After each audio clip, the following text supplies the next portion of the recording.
La famille, on est rentré à la maison. Et vous savez ce que je suis en train de me dire?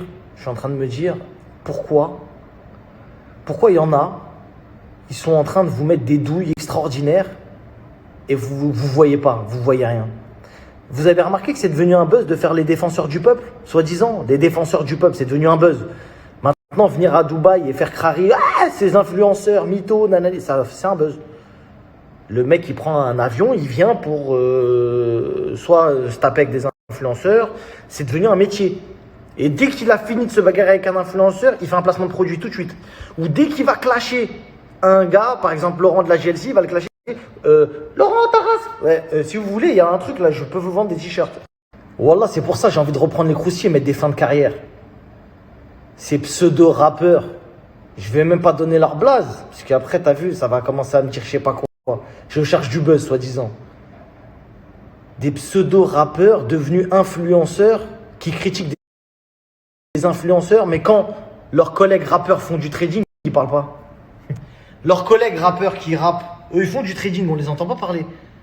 Mais je croyais que c'était une douille. Mais pourquoi tu parles pas de ton pote rappeur? Pourquoi tu parles de l'influenceur? Moi, je le sais, moi. Mais est-ce que vous le savez? Pour le placement de produits, la famille, c'est aussi clair que ça. Donc moi, je vais parler, puisque personne ne veut parler. Et apparemment, je sais pas, vous croyez, c'est qui?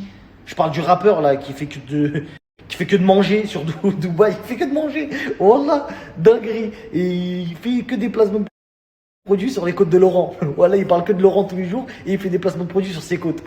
Quand on l'a vu, ce rappeur, quand on l'a vu, on lui a montré que le trading c'était réel. On lui a montré, on lui a dit regarde, tout ça, machin, c'est réel, tout ça. Même moi, je pensais, moi je lui ai partagé. Je lui ai dit frérot, tu sais, même moi là-bas, je pensais comme toi et tout. Et il m'a dit, ce rappeur qui fait le clasheur, je donne même pas son blague, je veux pas lui donner de lumière. Il vient, il fait, ouais, le mec, mais moi je croyais que. Wallah, je jure devant Dieu qu'il m'a dit comme ça dans les yeux, wallah. Il m'a dit comme ça. Frérot, mais non, mais moi je parle de ceux qui s'inventent des vides traders, je parlais pas de toi. Moi, il a jamais cité mon nom, c'est parce que moi je suis venu le voir et qu'il a vu que c'était trop chaud pour lui, il a commencé à citer mon blaze, ouais, truc machin. Mais moi je vais me remettre sur ses côtes parce que ça commence à me saouler. Il fait de la hagra, il parle des femmes enceintes, il parle de l'autre, truc machin. Après ça part en hagra, tu vois ce que je veux dire? Ça y est, l'autre elle mange du caca, je sais pas ce qu'il raconte. Frérot, je crois que t'as oublié que tu bois la pisse du diable tous les jours. Moi, je te le dis, si les gens ne le voient pas à travers Snap, moi qui t'ai rencontré, je t'ai vu face à face, frérot, t'es un ivrogne. Si je te remets les idées au clair, mon ami. Mon grand, t'es un ivrogne. Tu fais le mec qui a une carrière. Fut un temps. Fut-il. Toi qui aimes les belles proses, qui a une élocution et un débit, oh là là, incroyable pour décataloguer des gens du 93. Frérot, tu sais ce que tu sais à quoi tu me fais penser, frérot? T'es quelqu'un qui est mal à l'aise dans sa peau. J'ai peur pour toi, miskin, un jour que tu te suicides ou que tu fasses une dinguerie. J'ai peur. C'est parce que je me dis quoi? Je me dis, frère, tous les jours, il ouvre son snap et il dit je suis gros. Je sais pas si tu captes ça, c'est des gens qui ils ont un mal-être. Ils viennent et ils prennent leur snap et ils disent ouais, je sais que je suis gros, je sais que je suis. Frérot, c'est bon, personne t'a dit que t'étais gros, personne t'a dit que t'étais moche. Je sais pas qu'est-ce que tu nous racontes ta vie. On a vu que t'étais en chien et que tu voulais faire des placements. Fais-les tranquillement, frérot, y a pas de galère. Mais arrête de mentir, c'est ça qu'on te reproche, arrête de mentir. Il y a encore 2 jours, il a dit quoi? J'ai rencontré des vrais traders.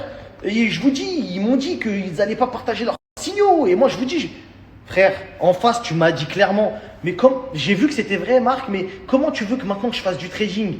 Vu que maintenant que je sais que c'est vrai, comment tu veux que j'en fasse? J'ai dit, bah frérot, tu dis la vérité. Ouais, voilà, j'ai dit de la merde, je m'excuse, voilà, bah il y a ça qui est vrai, etc. Non, c'est chaud, jamais je ferais ça. T'es là, tu traites les gens de voleurs.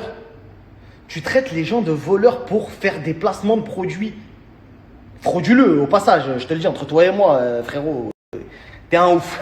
Mais vas-y, tranquille, ça c'est pas très grave. Moi, je te mets au défi. Si tu veux, demain, on se donne tous rendez-vous au commissariat, on voit qui est ce qui béton. Si ça te dit, si ça te dit vraiment. Parce que toi, il y a des gens qui te suivent. Je vois que t'as un canal Telegram bien rempli. Au bout d'un moment, faut parler français. Si ça te dit, si apparemment tu as des preuves qu'il y a des gens qui volent ici, on se donne tous rendez-vous au commissariat et on voit qui ressort et qui reste. Si ça te dit. Parce que moi, je sais pas si ton sang il est clair. Je sais pas si dans ta tête, tu as capté, je sais pas si c'est clair. Et je sais surtout pas si les vidéos que tu as faites en te faisant passer pour un local, un émirati, en disant je sais pas quoi, caca, sur un bateau, je sais pas si ça passe.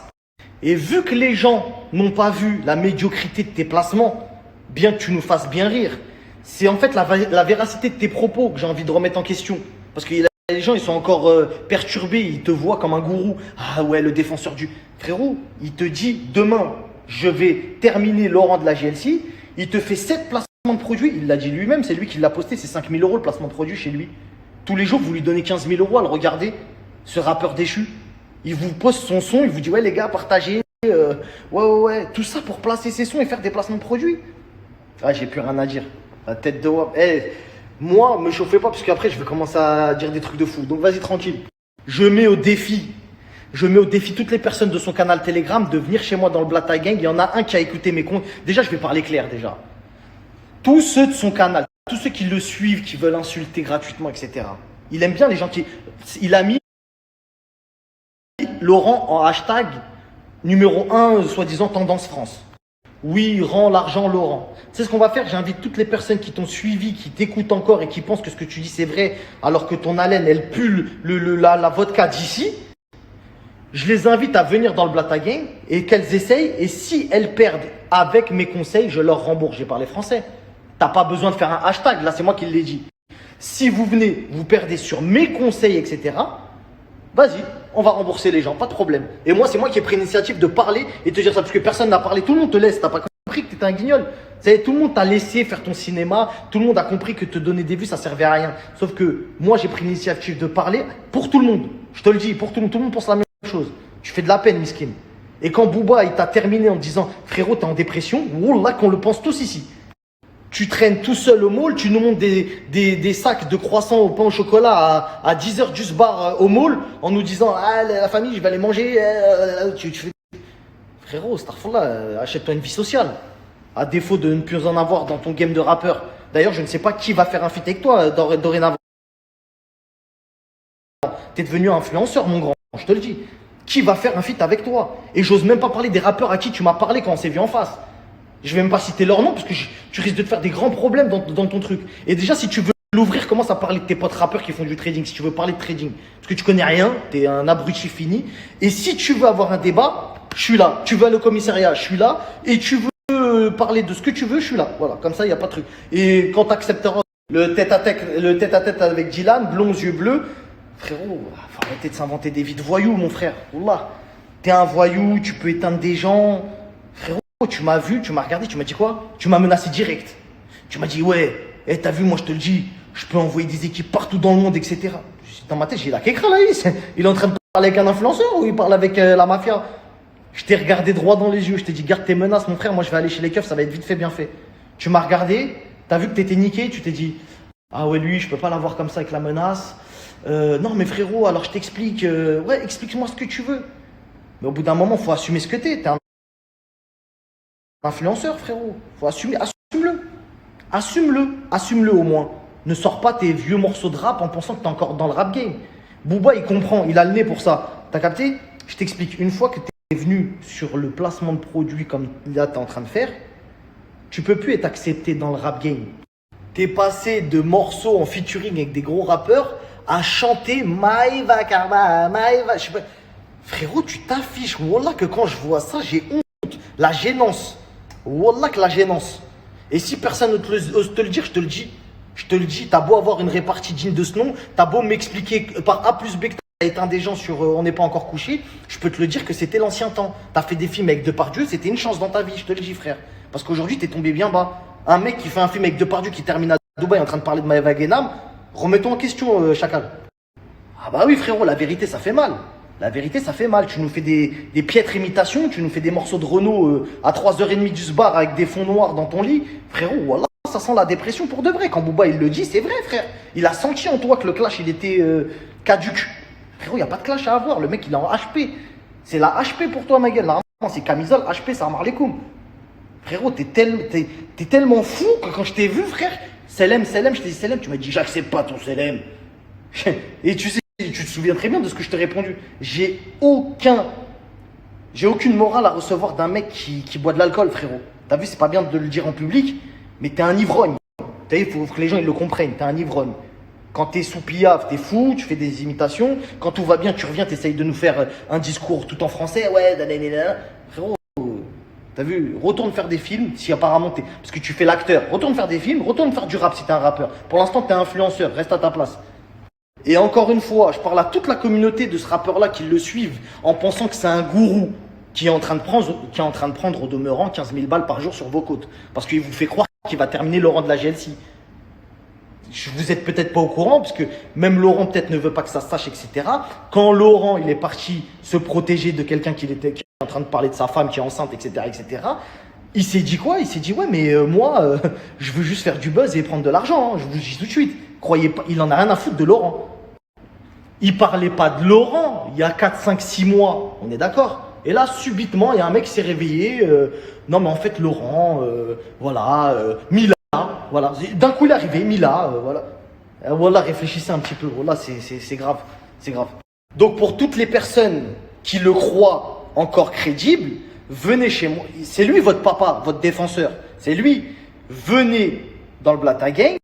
Si vous avez perdu, je vous rembourse, demandez-lui des comptes. Et si c'est quelqu'un de soi-disant loyal et qui a une grande... Dites-lui qu'au lieu qu'il aille au restaurant et inviter des soi-disant abonnés, il s'achète des abonnés, frère. Moi, j'achète des abonnés sur Instagram, pas dans la vraie vie, frère. Tu t'achètes des abonnés dans la vraie vie. En mode, ouais, les gars, venez, je vous invite au resto. C'est pas vrai. Arrête de t'inventer une vie. Tu fais ça pour avoir l'amour du peuple. T'as dépensé 1000 balles. Prends 10 000 euros ou prends 2 000 euros. Va les donner à des nécessiteux dans la rue. Ça, y a pas de problème.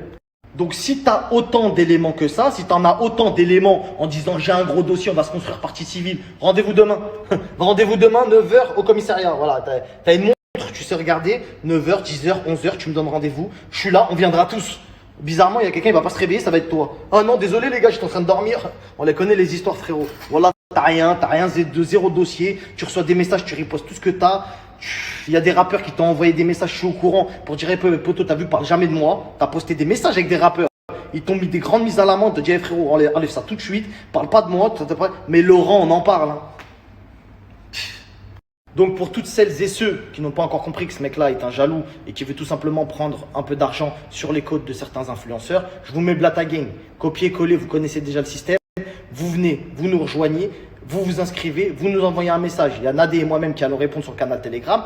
Et si je vous ai mytho, vous allez qu'à aller le voir. Voilà, comme ça, c'est clair, net et précis. J'ai parlé français sous mes conseils, parce qu'il y a des gens qui font un peu ce qu'ils veulent et après ils disent ah c'est de ta faute. Non frérot, moi je t'avais pas dit de faire ça. Bref, le canal Telegram juste ici. Vous savez c'est quoi le problème?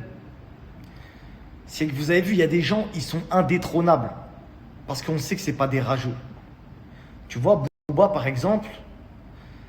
Il a de l'argent, il ne fait pas de placement de produits. Donc quand il s'attaque à quelqu'un, on sait qu'il n'a rien à gratter à part l'exterminer sa carrière. Et il y en a d'autres, comme ils sont dans le trou, c'est le trou la famille, je vous le dis, c'est dur pour tout le monde et ça c'est une réalité, mais ils sont dans le trou, ils ne savent pas comment faire, et ils se disent ah ouais c'est compliqué, etc. C'est fou comment l'être humain, il arrive à être plus facilement jaloux qu'être fier de son frère. La jalousie arrive plus facilement dans le cerveau et dans le cœur que la réflexion de l'affection ou de l'amour par rapport à Dieu, de ce qu'il t'a donné, de dire ah machallah, Dieu lui a donné, que Dieu te rajoute mon frère. C'est plus difficile, c'est un travail sur soi-même qui est très très long à comprendre. Mais vous savez, j'ai Nadé qui avait posté quelque chose il n'y a pas longtemps et écoutez bien ce que je vais vous dire. Quand vous traitez les gens, quand vous voyez une belle voiture, quand vous voyez une belle montre, quand vous voyez une réussite sociale et que vous critiquez ça, vous faites du mal qu'à vous-même. Parce que la réponse que Dieu va vous offrir à ça, c'est soit de minimiser ce qu'il avait fait pour vous de base, parce que vous avez remis en question ce qu'il a donné à ce frère-là, et il va encore plus rajouter à ce frère-là. C'est comme ça. C'est comme ça. Vous avez beau tout dire, la transparence, tout, les gens ils arrivent encore à douter et à dire non mais lui c'est un voleur, machin. Voilà. Bizarrement, c'est peut-être dingue ce que je vais dire, c'est pas raciste mais c'est une réalité. Chez les Français, il n'y a pas ça. Chez les Juifs, il n'y a pas ça. Quand un Juif il réussit, son frère juif, il dit pas c'est un voleur. Que le français, quand il réussit, son frère français, il lui dit pas ah c'est un voleur. Il n'y a que chez certaines catégories de personnes que tu vas voir ça. Et c'est triste. Parce que si on s'entraidait entre nous et que tout le monde croyait en tout le monde et qu'on était solidaires, ça avancerait plus vite. On pourrait se donner des vrais coups de main. Mais malheureusement, c'est pas moi qui vais tourner la planète, frérot. Mais bon, en tout cas, tout ce que je peux dire, c'est que j'ai été un exemple vivant que changer son mindset, ça peut changer une vie, ça peut changer des vies. J'ai démarré en bas de l'échelle. Je me souviens encore, j'étais agent SNCF, j'accrochais des trains, frère. J'accrochais des trains. Après, je suis arrivé VTC, j'ai fait des trucs. Et la famille, j'ai eu un parcours où je me dis, si on m'avait dit la vie que j'allais avoir aujourd'hui, jamais j'y aurais cru. J'ai fait des investissements, j'ai été transparent avec vous, je vous ai montré plein de fois les investissements que j'ai fait. Regardez, regardez, regardez, regardez. Vous les avez vus, vous avez vu, et vous avez vu à quel point ça a monté, et vous vous êtes dit, putain, je regrette. Je regrette de ne pas avoir cru au bon moment. Et c'est ça, il y a beaucoup de gens qui regrettent, qui ont des regrets, etc. Et moi, j'ai décidé de ne plus en avoir. Dès lors où j'en ai eu sur certaines choses, j'ai réalisé. Maintenant, quand je vois quelqu'un, il sort un gros gamos, tout ça, machallah. Dieu t'a donné, machallah, je suis fier de toi, mon frère, que Dieu te donne plus. Peu importe comment tu l'as eu, tu sais quoi, je suis personne pour te juger, frérot. T'as eu ça, tant mieux. Tant mieux, tant mieux pour toi. Et j'attends mon tour. Et quand j'ai commencé à parler comme ça, mon tour, il est arrivé. Mais les rageux, les gens qui ragent, c'est tellement facile. C'est tellement facile de rager. C'est trop simple. C'est trop simple. Il y aura toujours plus de haters. C'était Abdelmalik qui disait ça sur On n'est pas encore couché, qui lui, pour le coup, a vraiment terminé des carrières, a dit que un arbre qui tombe fait beaucoup plus de bruit qu'une forêt qui pousse. C'est tellement vrai. Aujourd'hui, je sais qu'il y a des gens qui me suivent, qui m'apprécient, qui apprécient mon mode de vie. Il y a des choses que vous n'arrivez même pas à voir. Des fois, c'est pas perceptible. J'ai des enfants, je les expose pas, j'essaie de faire attention à ce que je fais, aux endroits où je vais fais pas n'importe quoi, je vais pas en boîte de nuit, je bois pas d'alcool. Tu vois, j'essaye de faire vraiment attention, tu vois. C'est pas pour vous mettre en avant des qualités, j'ai plein de défauts, c'est pas le problème, tu vois. Mais juste pour vous dire que des fois, tu fais plein d'efforts et tu te dis, c'est des mecs qui font des dingueries sans cibler personne là. Qui font des dingueries sur les réseaux, qui arrivent à être crédibles. Et c'est pour ça qu'après, je me dis tout de suite, mais Marc, de toute façon, tu peux pas comprendre. Viendra un temps où le menteur sera pris en véridique et le véridique sera pris en menteur. On y est. Comprendra qui pourra.